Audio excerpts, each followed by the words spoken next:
Bless all the paths our feet walk to be free.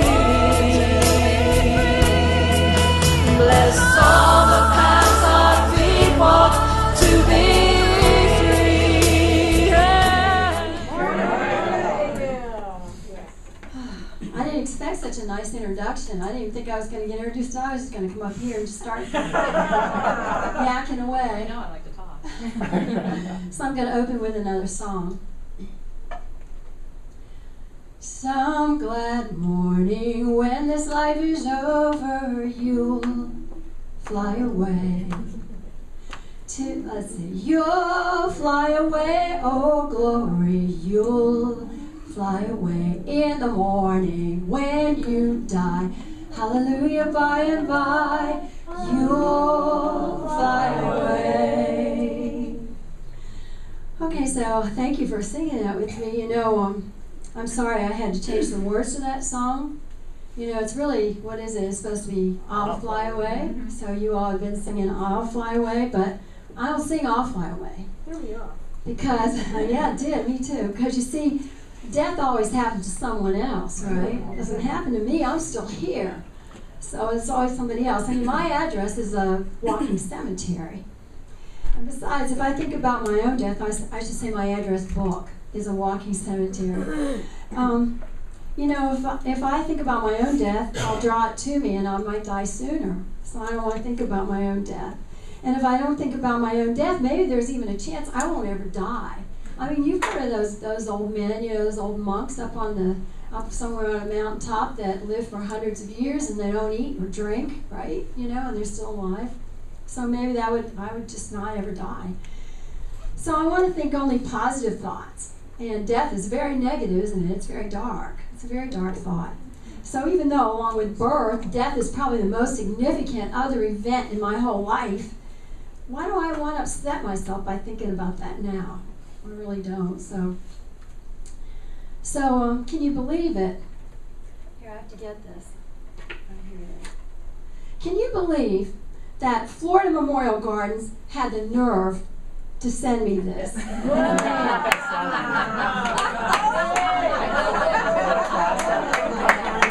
you all been getting that?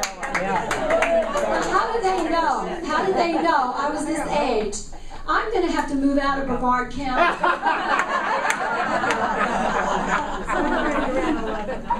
I mean, 100%. So 2 years ago, two years ago and 7 months ago, I was diagnosed with stage 1 CLL leukemia. And of course, you know how you're in denial about things. I knew that I was coming up for this appointment. I told Reverend Sue, I'd asked her to go with me because I thought it might be kind of devastating. And at the last minute, I called her up and said, "Don't worry about it. I'm going to be fine. He's not going to diagnose me with that, and I'll be able to drive home."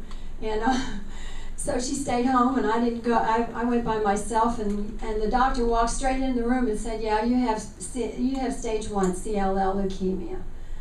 And you know. So the very next thing I was doing, I went to the grocery store after that. I drove over to the grocery store, and I'm standing in the aisle, and I'm reading these labels. You know, I'm like I always do. I'm very careful about my food. You know, so I'm reading all the labels, and I'm making sure that I'm getting all the right things that I will eat.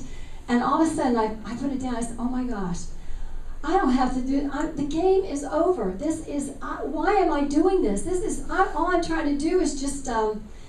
Manage longevity, you know, and obviously that didn't work because I'm doing that for years, and here I've got this, you know. So it was just this huge wake-up call. So at that point, I'm going to have to rely on my notes here, but at that point, I need to raise this up a little bit so I can see it. I'm taller. Okay, good, thank you. So I got busy. Can you see me? So I got busy. So what happened, I know that CLL doesn't take you out, you know, chronic lymphocytic leukemia doesn't take you out. But I started believing that death might be a possibility, and I wanted to make sure that I was going to leave something behind. All of a sudden it became very important that I leave something behind because I don't have any kids. and I never had offspring, and I will never be a branch on the family tree, so there's not going to be anything left of me when I go. So I got busy writing down all my stories, compiling and typing thousands and thousands of pages of all of my notes, my prolific writing over all these 60 how many years. And I decided that, I was going to have to get it all on the computer, and I was going to get it all published, and I recorded a whole bunch of my songs, that I still have a whole bunch more that will never get recorded, but, as much as money as I had, I started recording a few more of my songs. And I was able to complete and self-publish Life of the Buckskinner. And it's my memoir, my years as a singer on the road back in the 1970s and 80s with my show band and with my eccentric band leader husband, along with a compilation of stories that I published during those years. So that's sitting out there on the table there, and it's got great reviews. It's also out for 99 cents on Amazon in an ebook. So, and then I released my 5th album of songs online called One Way Conversations.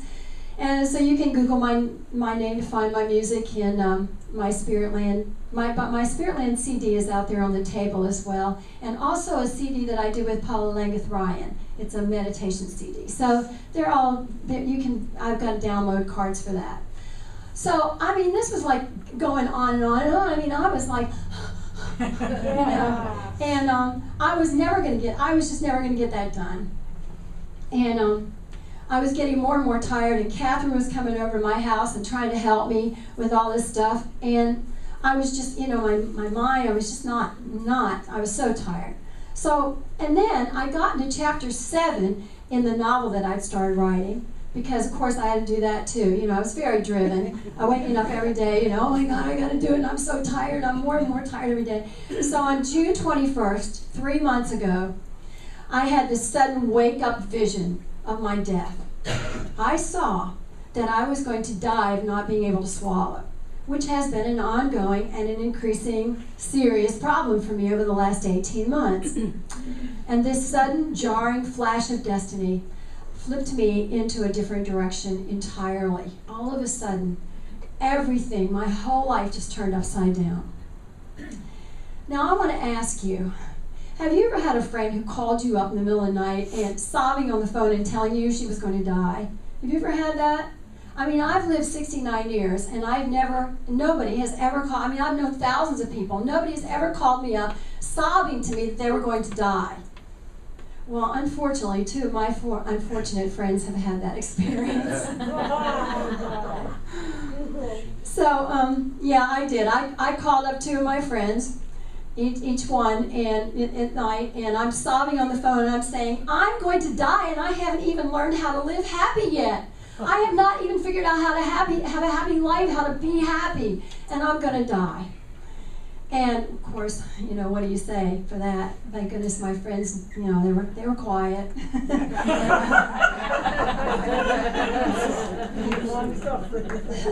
Yeah, bless their hearts.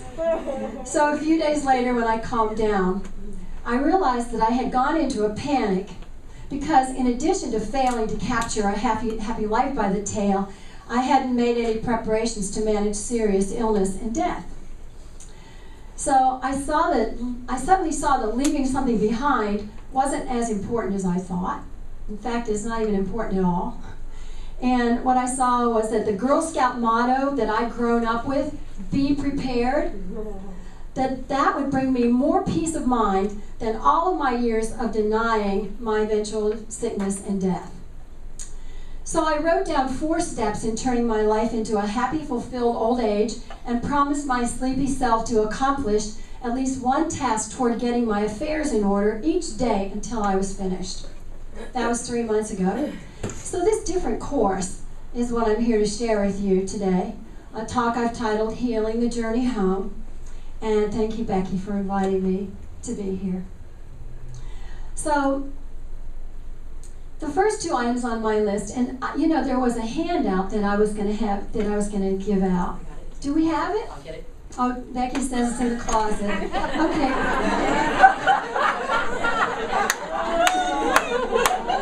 Do you still have something else in your closet? Not yet, not anymore. I know you took a little trip recently. So while Becky's getting that out of the closet, the first two items on that list that I'm going to hand out to you are about getting those affairs in order. They're for your peace of mind and for my peace of mind.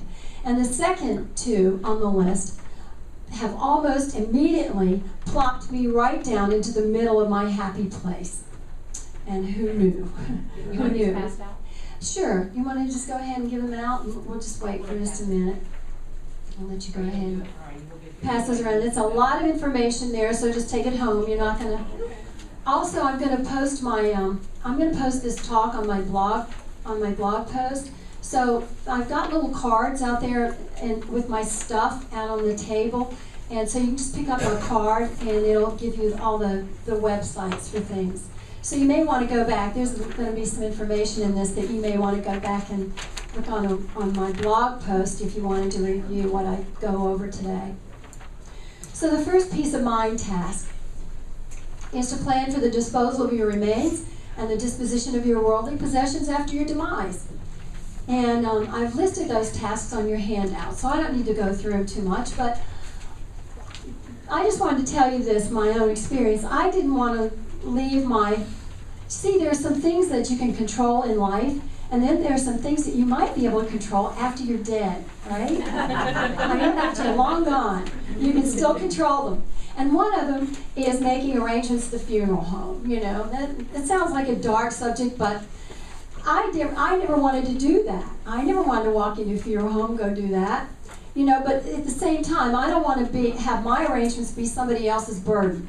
And I'm single. I live alone. You know, there isn't anybody else. So I've been putting this off for years. And I'll tell you, when I finally walked in the funeral home and you know was determined that I needed to do this, I needed to find out how much it was going to cost for me to be cremated, so that I could put this in my will and know that it was in my insurance policy and that the right person was going to get it and all that. So when I walked in and then filed the paperwork with them, I was surprised that I was not depressed. And instead, I felt like I was in control of getting something done. And I was very surprised, very matter of fact, you know, what do you think my cremation is going to cost? You know, I mean, give me a list here. Yes, thank you very much. You know, very, very businesslike, you know. And got in my car and drove away, you know, thinking, I'm still not gonna, I know I gotta do this, you know. So also you might think that you're too young to know what you want to have done with your body, but I'll bet you do already know that. If you haven't figured this, I'll bet you already know. So for me, I always knew I wanted to be an organ donor. I've always wanted to be that. So I have it on my driver's license. Well, when I got leukemia, I can't be an organ donor anymore. So that was over. So, but there were a few other options that I had to rule out, you know, a few other possibilities, you know, for what to do with my body. Naked in an open casket, that's going to be a no.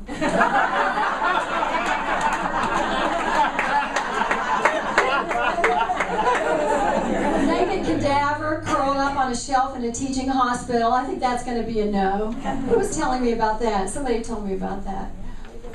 Oh, Catherine, you did. Were you talking about the naked cadavers? Somebody was telling me about the naked cadavers under the shelves, you know, oh well. Anyway, no, she wasn't telling me that. All right, I'll take that back.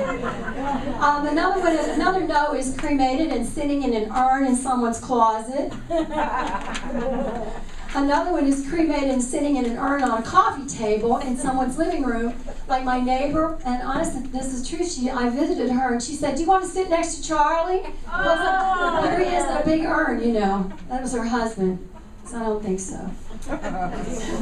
So Garrison Keillor said, they say such nice things about people at their funerals that it makes me sad to realize I'm going to miss mine by just a few days. You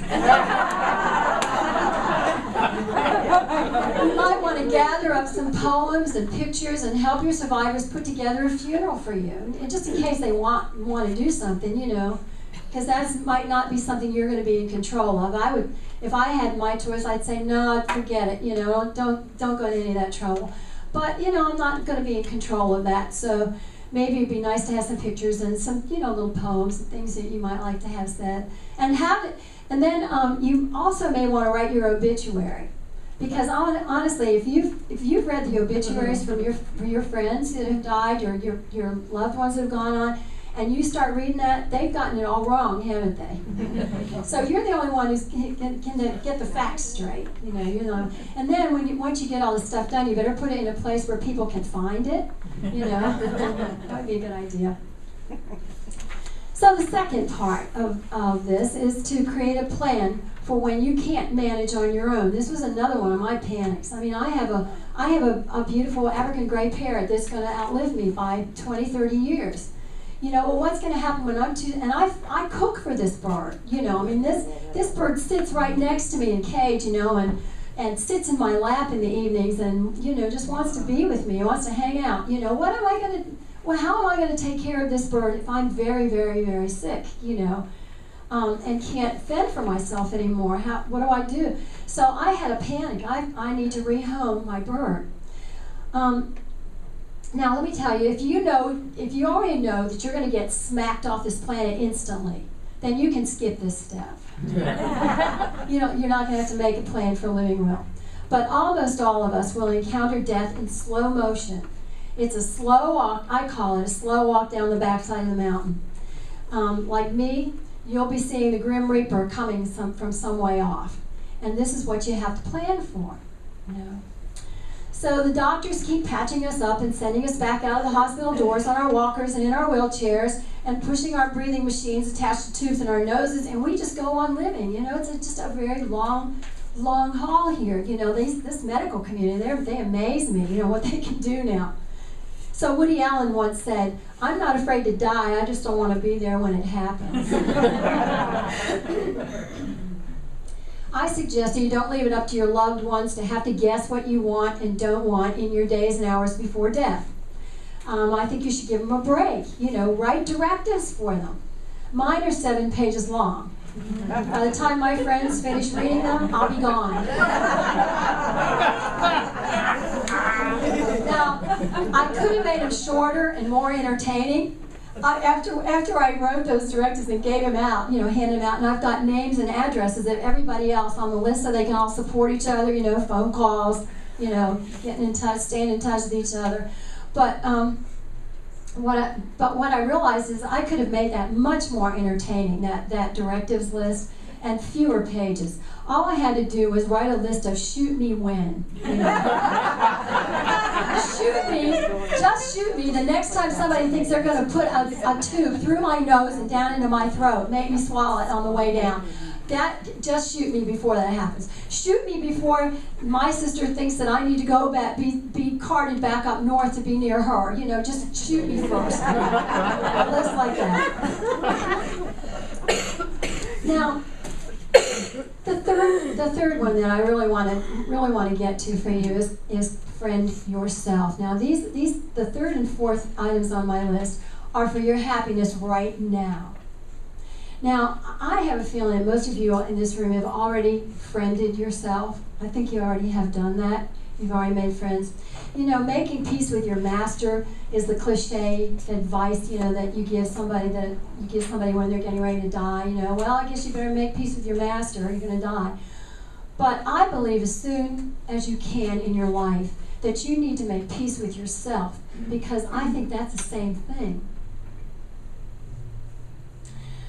So you want to find a way to establish a strong, loving, compassionate, tolerant, committed relationship with yourself.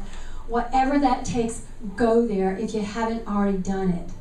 And I will tell you that this is a process, because I figured this out a lot of years ago. Thank God, when I was in Canton, Ohio, that Becky was talking about, I actually went under. I went completely under. I went totally bankrupt.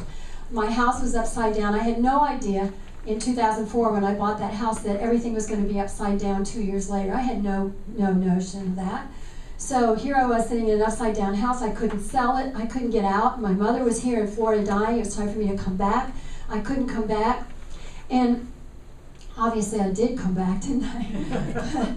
But at the time I couldn't. And I figured out then that I realized then that there was a strong possibility that I would come out of that situation, that bankruptcy and, you know, having the home situation with nothing except myself, me and myself. And I figured out we damn well better be friends. There was just the two of us, you know, me and me. So I want to know, what is causing you to be intolerant with yourself? What do you regret? What are you blaming and shaming yourself for and feeling guilty about? What have you expected from yourself that you couldn't deliver? What have you misunderstood about your ability to control others and situations and even yourself? We're mostly out of control of our own behavior, you know. So whatever these things are, you want to confess them to yourself. You want to admit to them, you know,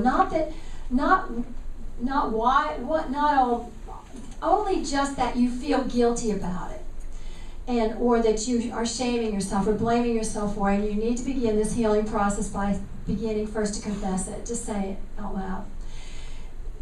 The second thing you need to do is lower your expectations. We're only humans with some very disgusting human traits that incidentally, you know, in case you think they're that disgusting, you have to understand that they have allowed us to evolve and to survive on this planet for so many years. So I personally don't believe that any amount of spiritual practice or belief will allow us to completely step over our dishonest, critical, self-righteous, intolerant, judgmental, passive-aggressive, whiny, stressed out, scared, hungry, angry, lonely, tired, addicted humanness. You know. Yeah. Today's like, I'm all of those. So do you blame yourself for hurting others, for getting sick? I saw that. I sort of saw that. Yeah. Some people, you know, blame. They think, well, I don't know what I did to deserve being sick. I don't know what I did. I don't know what I did to cause this. You know, okay. If you believe that, you cause everything. That's okay. I'll let you to your beliefs. But what do you blame yourself? Are you blaming yourself for failed relationships? Are you blaming yourself for not being able to manage your weight or for having addictions? So you want to take responsibilities for your choices. That's very important. Taking responsibility is very important. But on the other side, there's another side of this coin, and I want to make you aware of this other side of this coin. So when you're looking at all this blame, shame, guilt stuff, you know, regrets, we all have them. We do. So, but I want you to be able to not only take responsibility, but I want you to be able to understand that there are other factors involved in the decisions that we make and the things that we do. And I'm gonna share these factors with you. First of all, in order to heal, I suggest that you entertain these additional considerations. First of all, you are the strong, principled, compassionate, loving person you are today because of the millions of painful mistakes that you have made along the way. You've learned from these mistakes. They were your teachers. So if you want to go back and say, look what I did. I did this terrible thing. I really regret it. You better thank yourself for having made that mistake, because we learn in those mistakes. And this is why you've become who you are today, because you've made them. So you can thank them and thank yourself for them. And you know, I have to say, there's some things that I've done that I'll never be able to reconcile within myself. But I can only say I was doing the best I could in the moment. And those mistakes grew me. They grew me. So the second thing I want you to think about is, a stork did not drop you off in a tree when you lived out your life. You were born with your unique cocktail of genes and hormones, gifts and talents. And as you are a member of a family, a community, a culture, a segment of society. You were born into a hot, bubbly mess of other people, events, and circumstances that you couldn't control, that literally grew your brain as you matured. You know, we start out with a little small brain as a baby, and as that baby grows, the brain grows, you know, because all of this environment changes, you know, the dormant genes in you become active, and it changes you. And so all of this perspective that you were in, this society, this culture, this everything, gave you the perspectives and the understandings that are buried deep in your unconscious mind right now. So you didn't come up with a mindset or a brainstorm that would have made you a millionaire on Easy Street, Well, Bill Moyer says life is a lottery that some win, but most don't win, yet they blame themselves for not winning. So Malcolm Gladwell's The Outliers, his book, The Outliers, covers true stories of financially successful people. Gladwell says you have to look around them at their culture and community and family and generation. We've been looking at the tall trees, the financially successful people. But I think, he says, we should have been looking at the forest. You have to look at the people around. So now when you're thinking about forgiving yourself and thinking about, think about you were in a forest. You were a tree in a forest. You were not all by yourself out here. So we have to take a good look at our forest. And when I look at mine, I'm telling you, I'm amazed at what I've been able to do. I'm absolutely amazed. It was against all odds, for me. And probably all of you can say the same thing, against all odds. So, my next point. Listen to this. 80% of your behavior and decisions are from your unconscious mind. 80% or more. Your conscious mind is not in control. So you want to blame yourself for what you unconsciously did? So moral psychologist Jonathan Haidt, in his excellent work, Righteous Mind, and that's all on this paper. All these resources that I'm naming are all on your paper. You can find them. He describes humans in two parts. You're an elephant and you're a rider.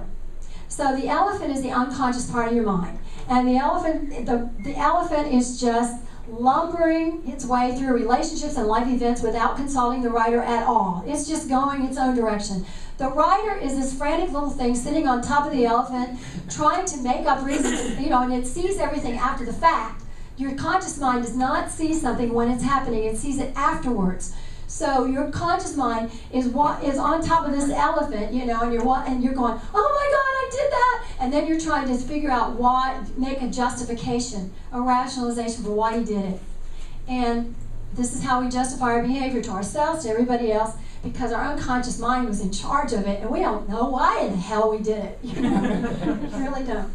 So the final thing I want you to consider is this. Most of the decisions we make in our lives are in the blind. We don't have a crystal ball in our laps. We can't predict what the outcome will be of our decision. If you feed a baby, Julie's into that. If you feed a baby, it's either going to throw out the food or it's going to swallow and digest it. And you can't control that outcome. We can only do something with our best intentions. And you blaming yourself for an unwanted outcome that you couldn't have predicted, how could you have known? And yet we somehow misunderstand and think we should have known, but we didn't know. So how responsible are you really for everything you hate yourself for? Find a way out of that place as soon as you can. Don't tolerate self-talk that is anything other than compassionate and loving and gentle and respectful. Okay, you can change that. So the fourth thing, create a vision for a happy, how are we doing? Okay. A happy, fulfilling old age, and when you're ready, begin it. So I moved into the 17-story building known as Trinity Towers in downtown Melbourne. It's a subsidy housing apartment building for still independent seniors, and I moved there in May of 2012, so last year. And when I moved in there, I weighed 14 pounds more than I weigh now, and my hair was long and it was dyed blonde, and I wore hip hugger blue jeans, young clothes, and I was too busy racing to meet my own deadlines. I mean, I was still up there, trying to grind everything out. I was still too busy to sit on the benches with the others in my building and watch the sunset outside. And when anyone saw me, I was well caffeinated. I was dashing out the door like a quarter horse in a Lexington trot. And although I was 68 years old, I didn't look like my slow-moving, obviously elderly neighbors, many of whom are old enough to be my parents. So they wanted to know whose daughter I was when I moved in. And they spoke loudly to each other in front of me, saying, you're too young to live here. She's too young to be here. You have to be at least 62 to live here after all. So by looking at me, they couldn't have known the color of my hair. It's white. They couldn't have known my long list of diseases I already had, or how much I was sleeping all the time, or how hard everything had become that used to be so easy for me to do. They didn't know any of that because I didn't give the appearance of it. So what a difference between then and now. I've gotten to know my neighbors through my Monday night musical memories nights, and you're all invited. You can all come there on Monday nights. Becky's been there, and Catherine, and Sharon, of course, and Terry has been there. And I started them in the downstairs community room a year ago tomorrow night, so it's going to be 1 year. And when I first started, I have to tell you, and all I do is sing, play the piano, and they sing with me. And I change the list every week. And I have to tell you, when I first started that, I did not know I was going to be able to continue it. And I have, we've made it through a year. So the people in my building have become my mentors. Through their examples, they've shown me how to live. And without knowing it, they're living out the old age that Harvard graduate philosopher Daniel Klein describes in his compelling memoir, Travels with Epicurus, A Journey to the Greek Island in Search of an Authentic Old Age. That is the most wonderful book I've ever read. It's a memoir. And Klein, in his memoir, he writes, I keep thinking there are discrete stages of life, each with its own qualities, and that fudging these stages is to fudge the inherent value of each of them.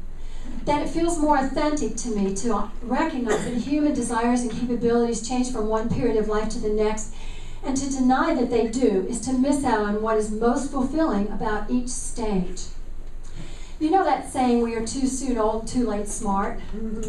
So by my stubborn resolve to stay forever young, I damn near missed this completely different, happiest, and most necessary phase of my life. I almost missed it. And I'll tell you what, for me, it's my life. My life is going to feel like a snow, like a wheel within a wheel. I was spinning. Bam! That's what it's going to be. So if you try to stay forever young, that's how your life is going to feel. Like you race, and you crash. And you're done. So what does this final stage of life look like, and why don't you want to miss it by being forever young? So before I go there, if you're still in younger life phases, which many of you are, you need to keep striving. You need to keep accomplishing. You need to keep doing what you're motivated and driven to do. You need to keep following your dreams and developing your talents and abilities, because by the time you reach this final stage, all of that has to be over. It's all over. The game's over. And you'll be plumb wore out. I guarantee. I'm the poster child for plumb wore out. So first, in our final stage, here are the things we do in our final stage. In this final stage, we think a lot. We think a lot. Mental pleasures surpass physical pleasures. Klein writes that old age gives us the chance for unbounded, wide-ranging thought in solitary contemplation and enlightening conversation. So by yourself, thinking, with other people, wonderful conversation. Deep fulfilling. What was that cartoon over there on the board? I saw that. Deep. What was it? Deep thought or deep something? Anyway, it's that. Whatever it is. So, somebody said, an old man does not have to fret about his next move because the chess game is over. He's free to think anything he wants. So studies at universities show that older minds are more efficient than younger ones. Guess what? And the slower brain in elderly people, which I have, is less dopamine dependent and more caffeine dependent. But this slower brain is a wiser brain. Older people are less impulsive and less controlled by emotion. So we're more efficient. We also know, and I know at this age, that there's no such thing as multitasking. Now, I didn't know when I was younger, but the truth is that when you're younger, there's no such thing either. The mind takes a pause between one thing and the next. You have to literally switch gears to go from one to the next. The only thing is that you can do it faster when you're younger, And at this age, I cannot multitask anymore. I can't drive the car and talk on the phone. There's no way, you know. And other things, just anything that's going on, it's going to completely throw me because I'm going to pay attention to that, and I can't keep my mind on my business and somebody else's too. So, the second thing in our final stage, we remember our past. And this is what, of course, I guess a lot of us have been in our final stage for a long time if we've been writing our life stories. We remember our past. Existentialist philosopher Erik Erikson labels the final stage of life, he labels it maturity. The fundamental task, he says, of this stage is to reflect back on one's life with a wise and considered sense of fulfillment, a philosophical acceptance of oneself in spite of serious mistakes and fumbles along the way. And this stems from a matured capacity for love. And I have a feeling all of us are in that stage, that we're in a stage of matured capacity for love. And we're able to do this now. And therefore we're able to love ourselves. Picking and choosing patterns and themes from our lives, not fact, but experience, how it felt, what it meant to us then, what it means to us now. That's our way of finding coherence and meaning in our lives. The third in our final stage, we slow down. We stop striving. This is a have to let go or be dragged. You know, I mean, you got to let go of this somewhere down the line, or you're going to get dragged. And if I overtask myself, I'm going to feel like I'm being dragged. So in this final stage, we take ourselves off the razor edge of life. We stop jumping through our own and others' hoops. We leave the go-get-em, testosterone, Viagra facelift stage, and we begin living in those wide, quiet, meditative spaces of life. And in our final stage of life, we can spend long hours roaming in those happy spaces. You know, music is space. Music is space between, that's the space. That's what you're hearing is the music, the space between the intervals. The music is, and white space on pages, that's space. It's very important. Well, when you're this age, you can live in those spaces. Just live there. You don't have to go out. You don't have to come out. The philosopher Epicurus, he was known as the world champion of pleasure. You probably think about him in terms of food, cuisine, you know. Well, he really wasn't. His favorite thing was lentils, you know, a bowl of lentil soup. That's what he was very, not an eater at all that much. But he said, he was, but he wrote, not what we have, but what we enjoy constitutes our abundance. He believed that the ultimate purpose of life is to maximize life's pleasures, a carefree outlook, a day-to-day gratefulness. No matter what the movies, stories, and songs want you to believe, I want to tell you what, the bucket list is not for the final stages of life. If you got a bucket list, you're going to want to do it before you're where I am, okay? Klein writes, Daniel Klein of Travels with Epicurus, he writes, there's no rest for the striver.